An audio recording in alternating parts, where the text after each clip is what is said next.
Somos Dos, con la conducción de María Cristina Versáis. Un programa ágil, dinámico e inteligente. Somos Dos. Entrevistas, arte, arquitectura, música y literatura. Somos Dos. Momentos para el recuerdo. Charlas y debates. Somos Dos. Todos los miércoles a las 21.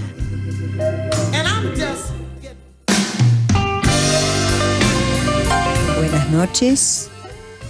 Hoy, como todos los miércoles a las 21:05, nos encontramos usted y yo en Somos Dos. La operación de este programa está a cargo de María Laura Fernández. En la operación técnica nos acompaña Juan Carlos Ríos y en los teléfonos Laurita.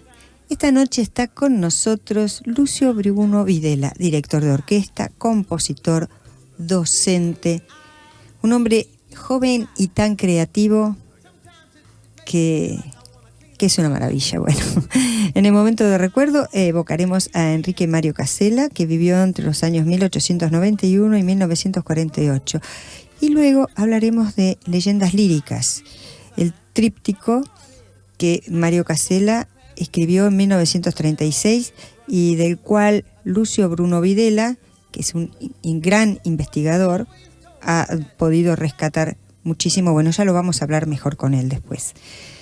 Las Leyendas Líricas es una propuesta de renovación de la ópera argentina. Les recordamos los teléfonos de la radio: 5031-9807 y 5031-9808. También nos pueden escuchar a través de www.fmradiocultura.com.ar o se pueden contactar con nosotros a través del correo electrónico somos2fm.radiocultura@yahoo.com.ar. Este programa está auspiciado por Editorial Algazul, correo electrónico editorialalgazul@yahoo.com.ar. Pueden visitar la página web www.editorialalgazul.com.ar. Y bueno, yo después de 4 días intensos de encuentro literario en Gente de Letras, escuchando poemas, escuchando ensayos, asistiendo a presentaciones de libros, escuchando narrativa, participando también activamente, después de tantos días de letras, hoy tenemos música. ¿Y qué les parece si, como cuando viene un escritor siempre leemos algo de su obra, ya que viene un compositor que es Lucio Bruno Videla, qué les parece escuchar algo de su obra? Adelante, Juan Carlos.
Hermosísimo.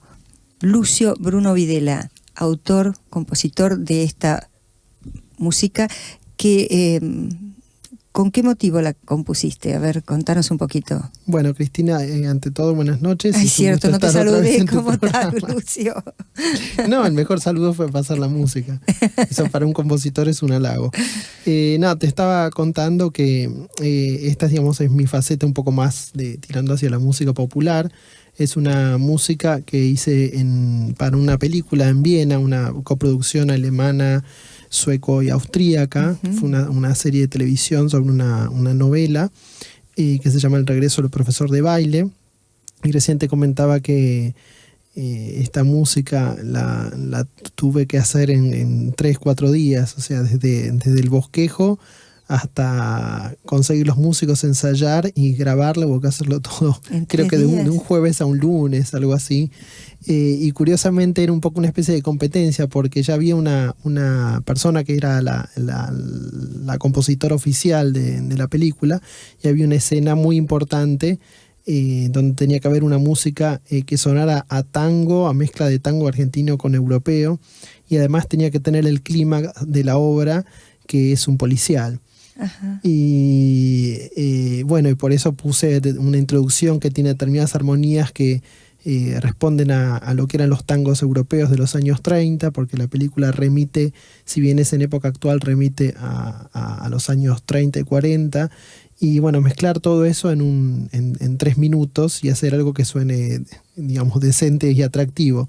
Y tal es así que después sacaron la música que tenían pensada y pusieron esta. Pero yo no te conocía esta faceta, digamos, más popular, ¿no? Porque vos sos para mí un músico clásico, un compositor clásico. Además, sos una persona que el maestro Pablo Goyano te admira muchísimo. Sí, yo también lo admiro a Pablo, ¿no? Somos grandes amigos. Él me dice que vos sos capaz de todo, que como director de orquesta sos maravilloso, como compositor sos excelente, como docente sos genial, como investigador sos incansable, y que algún día vas a tener que decidirte por alguna de estas facetas para poder, no sé, desarrollarla a fondo, en plenitud, pero yo creo que sí, lo que pasa es que te gusta todo y no, si pudiera un poco decidiría, por ejemplo, la faceta de investigación, o sea, yo estoy mucho con el rescate de antiguas partituras de nuestro patrimonio clásico argentino, que me sirven, por supuesto, además para estudiar, ¿no? Claro. O sea, porque cuando las rescato las estudio también y aprendo. El tema es que yo llegué a eso cuando era director de la Orquesta del Congreso, porque necesitaba música, quería hacer música argentina y quería incorporarla en el repertorio. Me encontré con que esa música figuraba solamente en los libros, o sea, nadie sabía ni siquiera dónde estaban las partituras. Y eso me llevó a tener que investigar y descubrir y ver dónde estaban esos viejos manuscritos. Y bueno, empecé con un compositor, con 2, hasta que en este momento, bueno, he tratado y rescatado música de 140 compositores. ¿140 compositores argentinos? Sí. ¿Perdidos, olvidados? Se recuerdan en los libros, pero no suena su música, ¿no? Que es lo más importante. Claro. Entonces yo esta gran tarea que es terriblemente ardua, realmente quisiera delegarla. Pero bueno, si no lo haces vos. No, yo no quisiera decir eso porque, o sea, no. O sea, yo hago y aporto lo que puedo, ¿no? Seguro que no soy la única persona que lo hace, mismo Pablo hace todo el tiempo eso también, pero es tanto la labor que hay para hacer, y somos tan pocos entre músicos y musicólogos, somos tan pocos con todo el trabajo que hay para hacer que no damos abasto. Claro, y la labor docente la desarrollas también permanentemente. Bueno, a mí me gusta la docencia desde el punto de vista de que me gusta dar, porque yo creo que todo artista da todo el tiempo, entonces tiene esa necesidad, músico, ¿no? Y además porque necesito formar a la gente para que continúen, por ejemplo, con esta tarea de investigación, o sea, formar a la gente joven para que empiece a redescubrir eso y que se nutra de esos maestros que nos precedieron, ¿no? Nos quedan 2, director y compositor. Bueno, como director, bueno, fue importante, creo, la labor que hice con la Orquesta del Congreso, que hemos grabado varias piezas musicales, tanto de europeos como de argentinos. hemos dado muchos conciertos, eso fue hace como 10 años. Después, bueno, en Europa fundé la primera orquesta especialmente dedicada a repertorio clásico latinoamericano, también dirigí allá, y hicimos, bueno, también otra orquesta que fue con la cual yo hice 2 comedias musicales. En Austria también eso, y después acá el año pasado fundé un festival para hacer música clásica argentina y latinoamericana en la ciudad de Dolores, rescatando la figura de Honorio Sicardi. Bueno, y además en todo eso que lamentablemente uno no puede solamente dedicarse a estudiar las partituras, sino que tiene que estar en la organización de eso. Claro. Y eso yo lo hago porque, bueno, porque hay que hacerlo, no es mi métier realmente. Claro, pero es la única forma de poder llevar a cabo las cosas. Pero eso es un poco, creo, un sino latinoamericano, ¿no? Sí. Eso Y como siempre. compositor...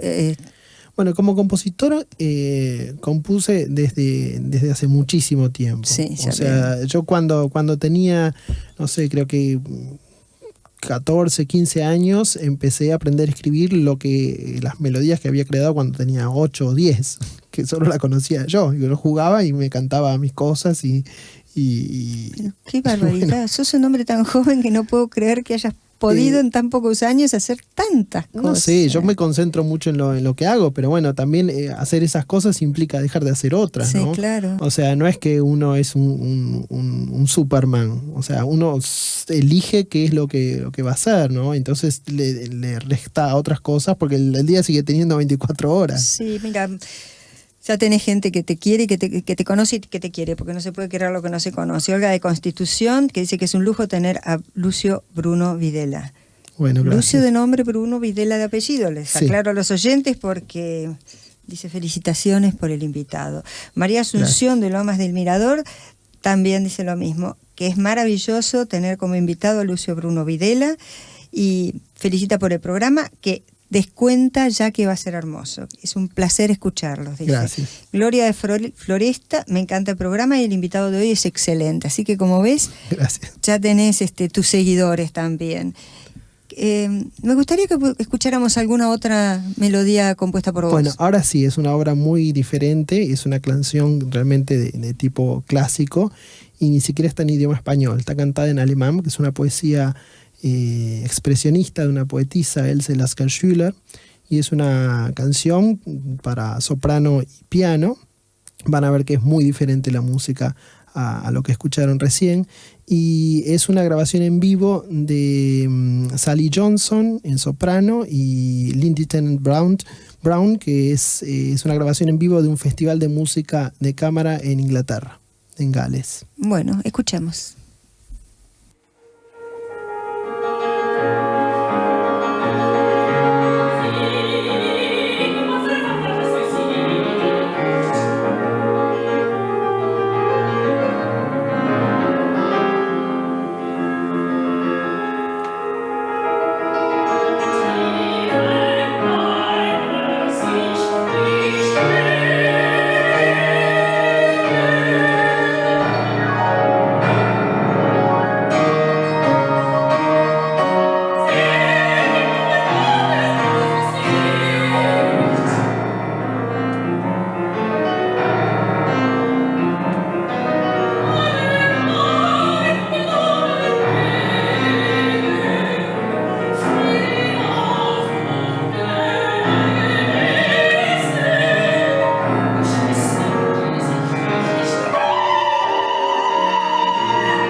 Bueno, explícanos un poquito. Sí, escuchamos una canción que se llama La canción de mi vida. Es un texto de una poetisa alemana, Elsa Lasker-Schüler. Es una obra expresionista desde la poesía, no sí. Tanto desde la música. Y fue interpretada por Sally Johnson, soprano, y Lindy Tennant Brown en piano, en una grabación en vivo en el Festival Cruz en Gales. En Gales. Generalmente las grabaciones directamente en vivo no tienen la pureza que tienen las grabaciones. No, depende también, bueno, cómo se grabe y claro. Depende la interpretación. Si porque esto me pareció, a mí me parece impecable. Sí, bueno, pues yo no, como es mi música, no la pasaría si no me gustara la interpretación, pero sí. Bueno, pasa que a veces una grabación... Por eso, hay veces en vivo hay... Lo positivo de la grabación en vivo es que está la energía del artista que está actuando frente al público. Sí. Tal es así que antiguamente, cuando empezó a hacer común la grabación, había grandes artistas, por ejemplo, como el violinista Kreisel o el pianista Rachmaninoff, que se habían comprometido, por ejemplo, a no actuar en radio. Incluso gente como el bandoneonista Arolas, que decía que las grabaciones que hizo él no se inspiraba, porque ellos estaban totalmente acostumbrados a actuar frente a un público, claro. O sea, actuar frente a un micrófono o ante un aparato de grabación era una situación que no era artística. Entonces originalmente se encontraba en hoy ya para nosotros nuestras generaciones han nacido con eso, claro. Pero para los que eran algo nuevo, bueno, hay no la quiero comentar, pero hay una anécdota famosa de Johannes Brahms. O sea, Brahms grabó en un año antes de morir, grabó al piano y parece que él tuvo muchísimo miedo de grabar, porque si eso va a quedar, y en su época, en el siglo XIX, no existía eso de que la música quedara envasada. Claro. La música es un momento, o sea, pasa y es lo que se siente en ese momento, ¿no? Sí. Sí. Escuchamos un nuevo tema y después pasamos a Casella. Bueno, vamos a escuchar ahora otra canción que está entre lo clásico y lo popular. Se llama Quiero morirme en mi tierra y también es un concierto en vivo del barítono Sergio Cataño y la pianista brasilera Rosângela Antunes en el Tabak Museum de Viena.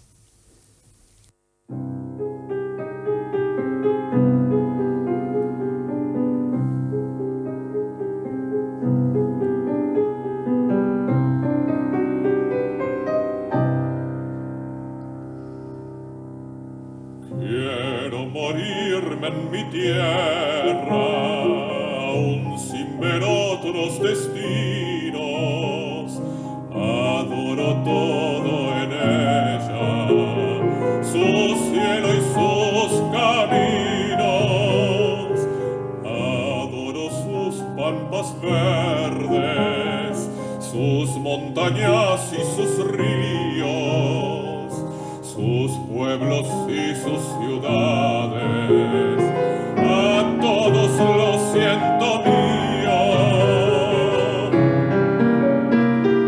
En esta patria bendita, en que por suerte he nacido, aquí forjaron sus vidas todos mis seres queridos.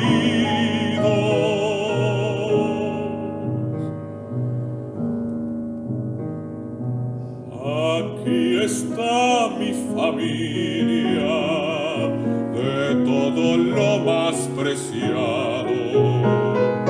Aquí descansan mis muertos, a los que tanto he amado.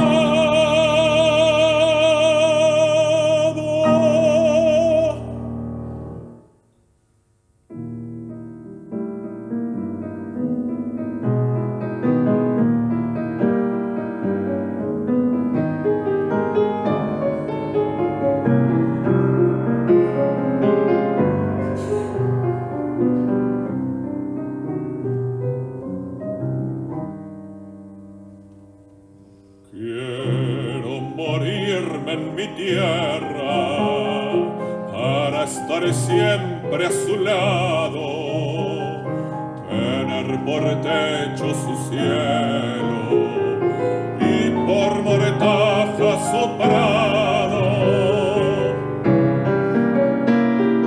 Quiero morirme en mi tierra para estar siempre a su lado, tener por techo su cielo y por mortaja su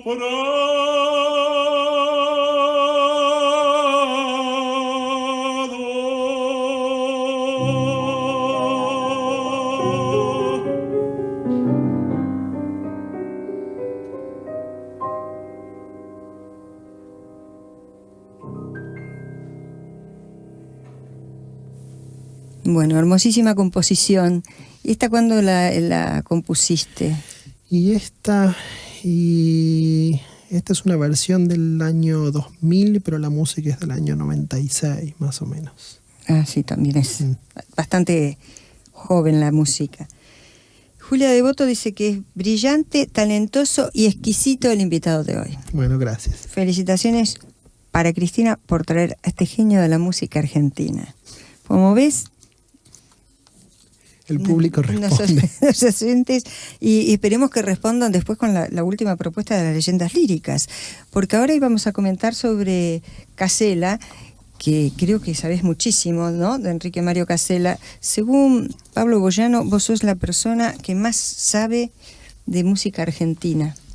Bueno, de esas música cosas argentina, no hay que decirlas públicamente, pero bueno, estudio sabes mucho, bastante. no hay ninguna duda. Sí, no sé si sí. sos el que más sabe, pero que sabes muchísimo. No, sí. lo que yo puedo ufanarme quizás es de haber estudiado profundamente la obra de los músicos, ¿no? Porque, claro, hay mucha gente, muchos grandes estudiosos que hasta conocieron Sí. a muchos de los grandes. Yo, o sea, por mi generación, yo conocí a los grandes que conocieron a los grandes. Por Claro. ejemplo, recuerdo a Roberto García Morillo, que falleció a los 90 y pico de años, y que él había estudiado de chiquito con Julián Aguirre. Julián Aguirre murió en 1924. Claro. Entonces, Yo claro. Ni habías nacido, ni soñabas con nacer. Así que no habían nacido mis padres.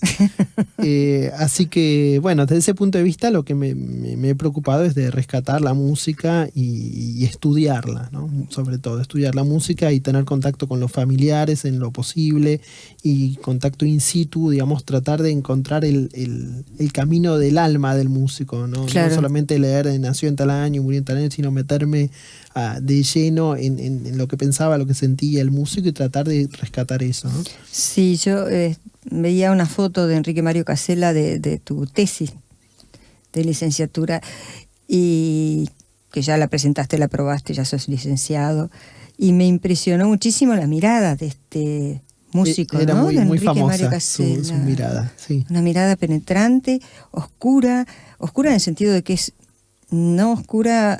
Él decía que era una persona que se imponía por su autoridad, pero era una persona muy, muy cariñosa. O sea, que era un poco la generación, ¿no? Esa Sí, la debe generación ser. de educadores, sobre Sí, todo, sí, donde la educación Da era algo miedo. muy serio. Una ¿no? mirada profundísima tiene. Y la cara es bastante adusta, ¿no? Sí. Pero sin embargo hay como una media sonrisa en el rostro. Así que, y estudiaste profundamente a Casella y trajiste algo que yo digo que es una joya, porque es Leyendas Líricas, el tríptico de Enrique Mario Casella, que es la obra premiada en la selección de la Sociedad Sarmiento en 1936. Este libro te lo regaló Ediciones de la Sociedad Sarmiento de Tucumán. Exactamente, sí. ¿Cuándo fuiste a Tucumán? Una de las tantas veces que fui a Tucumán a estudiar la obra de Casella, porque Casella vivió allá. Y esta obra es, desde el punto de vista literario, una joya, porque está el tríptico Las leyendas líricas de estas tres obras, que una es el Chasca, el Irupé y el Crespín. La O sea, la última propuesta de Casella era justamente llevar esas tres leyendas argentinas a una renovación en la ópera argentina y pasarlas a la ópera, para lo cual escribió este libro, donde no solamente él recrea los argumentos y él escribe el texto nuevamente y los diálogos de la ópera, sino que además unas propuestas escenográficas, explica dónde tienen que ir los proyectores, por qué él hace esas renovaciones. Él plantea que la orquesta de ópera no está en el foso, sino en el escenario, dividido en 3 grupos. Y da todo con todo lujo de detalles cómo debería ser esa ópera del futuro, si se quiere, argentina, pero muy enraizada en la cultura argentina ancestral. Eso era lo que él proponía, o sea, que las renovaciones y las vanguardias nacieran de un pensamiento nuestro en lo posible. Digo en lo posible porque el pensamiento argentino no puede prescindir del pensamiento europeo, ¿no? Sí. Dentro de lo posible, pero que todo fuese teniendo en cuenta, o sea, todos los avances que hace Europa, si se quiere verlo de esa manera, sean adaptados al medio americano. O sea, la Argentina tiene mucha historia de haber importado un montón de pensamiento europeo que a veces adaptado acá falla, ¿no? Sí. Porque somos parecidos, pero no somos iguales. No. Y acá dice planos e ilustraciones del autor. Todo está hecho por Enrique Mario Casella. ¡Qué maravilla! Realmente, porque están desgranadas las tres óperas. Yo le contaba que la que a mí más me llama es la del Crespín, porque mamá nos hablaba cuando éramos chicas. Como yo vivía en Los Árboles, mamá me contaba la historia de la criatura que había caído del árbol y se había transformado en pájaro. Pero yo nunca me caí de ningún árbol y además no podría cantar nunca como el Crespín. Pero además me comentabas algo tan hermoso como que el Crespín en esta ópera, la canción se va fundiendo con la orquesta. Este nombre de Crespín, que lógicamente es un personaje, es una palabra onomatopéyica que tiene que ver con el canto del pájaro. Entonces Casella lo va describiendo en la orquesta, pero después cuando en este caso la esposa de Crespín, porque hay otros mitos donde en la leyenda es la hermana, en este caso es la esposa de Crespín, ella cuando queda sola y en la copa del árbol y no puede bajar, ella grita Crespín, Crespín, y el sonido, las notas que le pone a la soprano en este caso, se van pareciendo al sonido de Crespín hasta que se produce toda la transformación de ella en pájaro, que Casella lo logra a través de la música y toda una cuestión de iluminación. Recordemos que él esto todo lo ideó en Tucumán en 1936. Me erizas, con lo que me decís me erizas, encima con la imaginación que yo tengo, yo ya lo veo todo. Me parece maravilloso. La otra es Chasca y el Urupé. El Urupé es una leyenda guaraní, ¿no es cierto? Exactamente, sí. Que es la que conocemos todos. Claro, de las 3 obras, esta es la más lírica en el sentido de que tiene la menor intención dramática de las 3 obras, ya que la princesa guaraní, en este caso, tiene que ir al fondo de la laguna de Liberá a rescatar a su amado y se transforman ellos en la flor del Irupé, y todo eso es prácticamente el momento de la transformación es sin canto, es todo música, coro y cambio escenográfico, todo con luces, etcétera. Sí, porque acá está escrito descripción escénica del 5º cuadro y cada cosa que tiene que suceder en el cuadro para lograr, junto con la música y la iluminación y la escenografía, el efecto deseado por Mario Casella. Este libro es una maravilla, es fabuloso este libro, es una alhaja, es como una pulsera de brillantes. ¿Y cuál de las 3, Chasca, el Irupé o el Crespín, cuál de estas 3 pudo hacer? Casella pudo hacer, representar Chasca, la primera, que es la obra más dramática, la que tiene más fuerza realmente. Las otras, como dije, la segunda es una obra más cortita, es más lírica. Y el Crespín es una obra más bien, digamos, es muy interesante porque tiene un ambiente lúgubre desde el comienzo. Es interesante eso, están solo en un rancho santiagueño, hay solamente 3 personajes. Que son Crespín, María y el forastero, que es salvado por Crespín en medio de una tormenta. La obra comienza con una tormenta. Después María le va a ser infiel a Crespín con el forastero, y por eso Crespín se venga, llevándola después en verano a a buscar catas, o sea, los nidos de catas, y cuando ella está en lo alto de la copa, le va serruchando todas las ramas hasta que ella queda arriba y él la abandona. Y ella queda gritando Crespín, Crespín, hasta que, bueno, pasa el tiempo, ella se empieza a estar toda en harapos, digamos, hasta que ella se transforma en pájaro pidiendo perdón. Qué venganza, ¿no? Pero bueno, gracias a esa venganza tenemos esta leyenda y esta música. Y Chasca, no conozco la leyenda esta de Chasca. Está en Viracocha, veo, pero no... Chasca tiene que ver con una línea que Casella hizo en otras óperas, que es la línea que se llama americanista o incaica, ¿no? Sucede en Catamarca, en lo que hoy se consigue la cultura de la Guada, en el Valle del Ambato. Y esta obra tiene un tema que Casella trató varias veces y que tiene que ver también con muchas culturas indígenas, que es el tema del destino, digamos, ya predeterminado. Chasca ama a un poeta, a Arabecus, pero hay un jefe de la tribu que se gana la mano de Chasca, antes el padre de Chasca. Ellos están a punto de casarse y como Chasca tiene su corazón dado al poeta, ella misma lo mata con una flecha. Y como sabe cuál es el resultado de esto, ella se entrega totalmente. Y las leyes indígenas decían que el mismo padre era el que tenía que atravesar con su lanza a Chasca. ¿A quién mata? ¿Al prometido? Ella mata al prometido y después el padre de Chasca tiene que matarla a ella por las leyes. Qué terrible, ¿no? Qué dramático. Claro. Y acá veo la escenografía que está hecho con mantas también. Bueno, exactamente. Y a mí me contaba la hija de Casella que ella era muy, muy jovencita. Y recuerda que todas las partes del vestuario las hicieron caseramente ellos.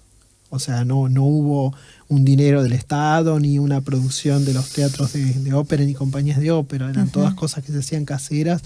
E incluso encontré un documento muy emotivo que después del estreno se reúnen un montón de los músicos que pertenecieron a estas 3 orquestas que tocaron, y hacen un documento donde le dicen a Casella que en valor, en agradecimiento al valor que significaba aportar una obra tan original al acervo cultural argentino, ellos decidieron no cobrarle la función, porque Casella era el que tenía que pagarle a todos los músicos. Dios mío, y acá leo también: las orquestas estarán compuestas de la siguiente manera. Primero, a la izquierda, 2 flautas, un oboe, arpa y timbales. Segundo, a la derecha, 2 clarinetes, un fagot, piano y bombo. Tercero, aforo, 5 saxofones, 4 cornos, 2 trompetas, un trombón, timbales, tambores, bombo.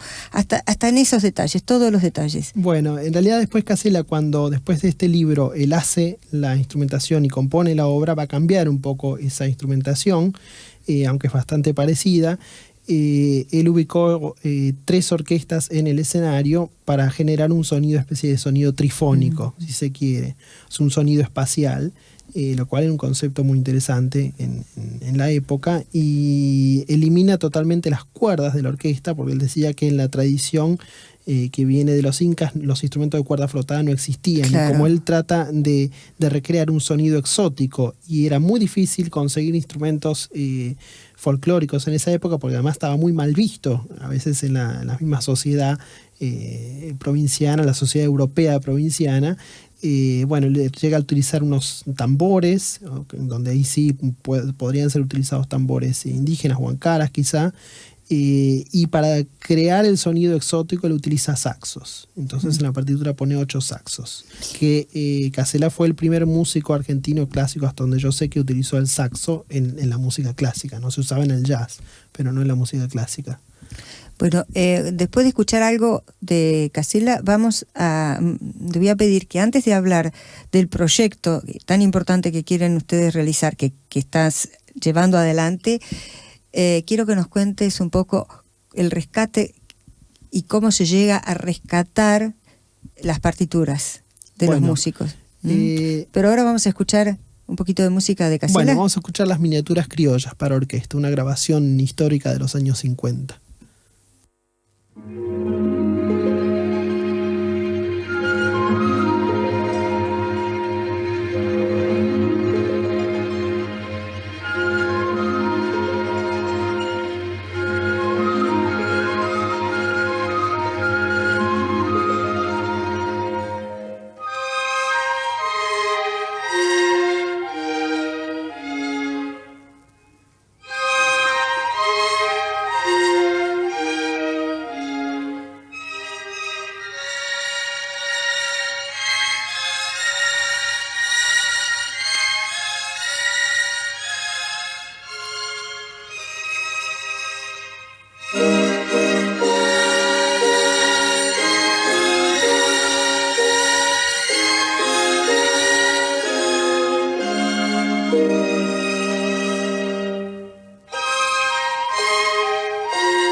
Bueno, ¿qué es lo que escuchamos? Una de las miniaturas criollas para orquesta de Casella, esta se llama Junto al Pozo, y son un conjunto de 3 piecitas muy chiquitas, digamos, pintorescas, ¿no? Sobre imágenes provincianas. Y yo acabo de enterarme que además de todo lo que haces, tocas el violín y el piano. Sí, más el violín que el piano. Sí, porque acá veo un CD que figurás vos, Lucio, Jorge, Bruno Videla como violín. Y bueno, llamaron Marta del Centro, Emilio de Almagro, Irma de Quilmes y Vicenta de Almagro. Bueno, Almagro Emilio y Vicenta de Almagro. Y los 4 dicen lo mismo, que Lucio Bruno Videla es un genio, que es un regalo tenerlo en el programa. Yo opino lo mismo, y que el programa es maravilloso, y que Lucio Bruno Videla es un músico maravilloso. Bueno, ahora quería hacerte la pregunta de cómo haces el rescate de las partituras, porque no siempre es fácil, ¿no? Las encontrás. Bueno, el caso de Chasca, la partitura orquestal de Chasca, la familia hacia los años 70, 75, quiso que fuese la obra que más se preservara de Casella, porque era como la obra cumbre, y la donó al Archivo del Colón. Hoy en día la partitura no está en el Archivo del Colón, lamentablemente, y era el único ejemplar que había de esa partitura. O sea, estaba también la reducción para piano, pero solamente con la reducción para piano no se puede dar la obra, ¿no? Yo rescaté de Tucumán la reducción para piano, y la orquestal la logré rescatar, si bien como digo, el original ya no existe, de un microfilm que se hizo, que lo hizo una musicóloga argentina antes de que la partitura desapareciera, y que estaba en la Biblioteca del Congreso de Washington, que también tardaron bastante en encontrarlo. En el ínterin apareció otro microfilm en la Biblioteca Nacional, que tampoco estaba a disposición, y después de un tiempo de que cuando se generó todo el traspaso de la biblioteca apareció. Ese microfilm de la Biblioteca Nacional, cuando fue positivizado, se habían borrado 7 páginas, que yo insistí a Estados Unidos, y después de como 2 años de buscarla, encontraron el microfilm en la Biblioteca de Estados Unidos, y conseguí las 7 páginas que me faltaban, más las páginas que estaban acá. Y eso fue en el 2005, o sea, yo tardé 7 años en ubicar todo esto y rescatarlo. Y el otro día estuve en la Biblioteca Nacional para pedir otra vez el microfilm y ya no estaba, o sea, nadie sabía dónde estaba. Así que bueno, estoy contento de haber podido copiar esa obra. Que ahora la tenés que pasar a la computadora. Bueno, ahora todo eso hay que editarlo y estamos en un proyecto muy sustancioso que se trata justamente de tocar y grabar esta obra, que sería, si se graba comercialmente, la primera vez que en la Argentina se graba una ópera comercialmente completa, porque hubo una grabación de la ópera El Matrero con el Teatro Colón en el año 29, pero no fue completa. Y todas las grabaciones que normalmente escuchamos del Colón son grabaciones en vivo, no son que se juntan específicamente para grabar en un estudio, que es cuando la grabación sale mejor y se edita un CD comercial. O sea, eso no se hizo jamás en la Argentina. Y tenemos ahora proyecto con el sello discográfico Tradition de Argentina y con la Scala de San Telmo en hacer una convocatoria a jóvenes músicos para integrar la orquesta. Escucharon, decirlo de nuevo a los oyentes, los jóvenes músicos, ustedes están convocando jóvenes músicos para grabar, sí, seleccionar a los músicos para hacer esta selección se va a hacer en audiciones en noviembre. En este momento en la página web de la Scala de San Telmo uno puede entrar y leer todo el proyecto y llenar la solicitud, etcétera. Directamente lo hacen vía internet, no hay un lugar. Sí, la Scala de San Telmo está recibiendo eso, pero lógicamente la gente puede bajar los formularios. O sea que pueden ir a la Scala de San Telmo o hacerlo por internet. O verlo por internet en la página web que es www.lascala.org.ar, si no me equivoco. Igual por el Google se encuentra enseguida la Scala de San Telmo, un lugar muy, muy conocido y concurrido. Y bueno, hay también mucha gente que ya está trabajando en esto, porque no estoy solo. Lógicamente un proyecto que va a involucrar 80 personas entre coro y orquesta y organizadores y buscar salas para los ensayos y después la grabación. O sea, es algo muy, muy ambicioso y bueno, somos un grupo de idealistas que estamos intentando hacerlo. O sea, no tenemos grandes sponsores atrás, pero creemos que estamos convencidos de que la obra vale la pena. Y aparte son todas instituciones muy reconocidas las que están apoyándonos, ¿no? Sí, es ambicioso. Ojalá que lo puedan lograr. Sería la primera y después a esta seguirían las otras dos, si yo todo creo que saliera bien. Si se pudiera grabar una primera, eso abriría para grabar no solo de Casella, sino todas las que quedan por grabar, que hay muchísima música argentina por grabar, no solo de óperas, ¿no? Sino sinfónica, etcétera. O sea que más o menos el camino que tuviste que hacer para recuperar las partituras lo tenés que hacer prácticamente con todos. Sí, porque ahí estamos hablando de una partitura, pero si yo les digo que yo tengo, que me han pasado por mis manos 2.700 partituras de música argentina y que he sacado 40.000 fotos, o sea, cada foto de cada hoja de partituras argentinas. Bueno, tenés un archivo importantísimo, entonces. Bueno, ese archivo es un proyecto mío que yo generé y que por suerte estoy agradecidísimo que el gobierno de la ciudad me haya dado esta oportunidad en el Instituto de Investigación en Etnomusicología del gobierno de la ciudad, donde ahí estamos formando este archivo digital de música argentina. Incluso también hemos hecho un pequeño convenio con el Teatro Colón para ayudar a rescatar el archivo de ellos, del Teatro Colón, que son como unas 400 o 500 obras argentinas en manuscritos. Así que también se está incorporando eso, donde por supuesto en el Colón hay mucha música de Casella que no se toca, ¿no? Que están los manuscritos ahí. Sí. No chasca, como yo dije, esa no apareció. No apareció, pero por suerte la pudiste rescatar. Pero está en el Irupé y el Crespín. El resto del tríptico. El resto, o sea que sí. Recuperando Chasca tenés todo el tríptico completo. Sí. ¿Y qué músicos necesitas para la ópera? Bueno, se necesitan 42 músicos. O sea, no hay cuerdas, como dije antes, hay 8 saxos, ya tenemos la percusión, tenemos el arpa, necesitamos toda la parte de maderas, que es la convocatoria, y la parte de metales, ¿no? Y los 8 saxos, o sea, cornos, trompetas, etcétera. Bueno, vamos a escuchar algo más de música, después seguimos conversando. Sí, un dúo de una ópera de Casella tocado con piano, no con orquesta lamentablemente, porque bueno, rescate la partitura de la ópera La Tapera, es una ópera de 1929 de un ambiente criollo norteño y es una grabación en vivo que hice hacer a dos cantantes argentinos, Raúl Iriarte, tenor, y María Viso, soprano, y acompaña otra vez la pianista brasilera Rosángela Antunes. En Viena es la grabación. Esta grabación es en Viena. ¿Y quién dirige? No, es con piano. Ah, es con piano, claro.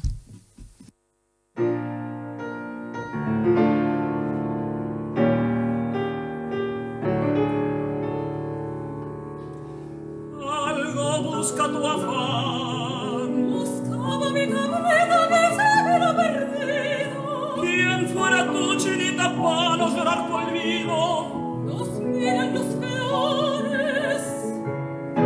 No importa, me has de oír. Hay otras ocasiones. Acabas de sufrir. Era mi vida serena, como agüita del arroyo, como la que ciega el pozo, donde se oculta la pena.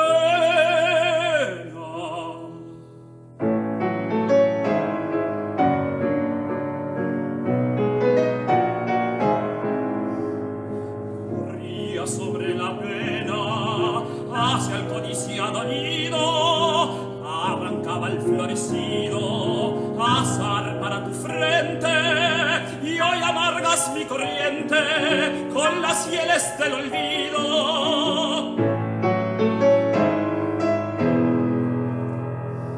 Y aprendí el arte de matar, que me obligaste a aprender, y a pesar de eso, mujer, no te puedo asesinar.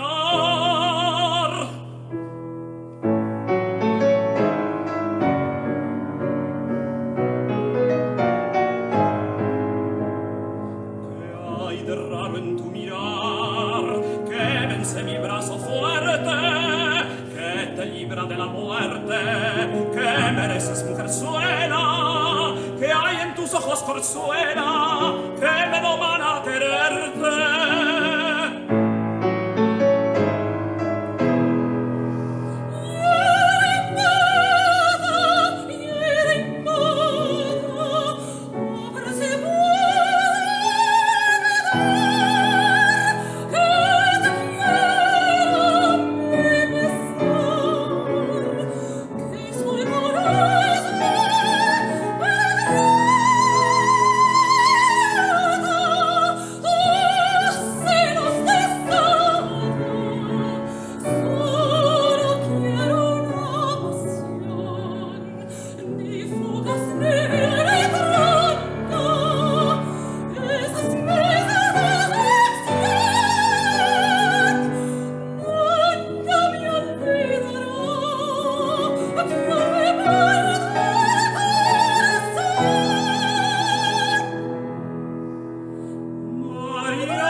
Somos bien amada, serás por tu presencia, olvido del pasado, callar de la conciencia. Serás el alta cumbre, como un febril ardor, y al más dulce nombre de la negado amor. Somos bien amada, serás por tu presencia, olvido del pasado, callar de la conciencia.